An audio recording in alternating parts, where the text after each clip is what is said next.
अग्निना दह्यमानस्तु शत्रुमध्ये गतो रणे विषमे दुर्गे चैव भयार्ता शरणं गताः न तेषां जायते किञ्चिदशुभं रणसङ्कटे नापदं तस्य पश्यामि शोकदुःखभयं न हि यैस्तु भक्त्या स्मृता नूनं तेषां सिद्धिप्रजायते ये त्वां स्मरन्ति देवेशि रक्षसेता न संशयः प्रेतसंस्था तु चामुण्डा वाराही महिषासना ऐन्द्री गजसमारूढा वैष्णवी गरुडासना माहेश्वरी वृषारूढा कौमारी शिखिवाहना लक्ष्मी पद्मासना देवी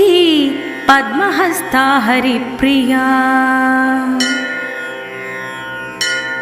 श्वेतरूप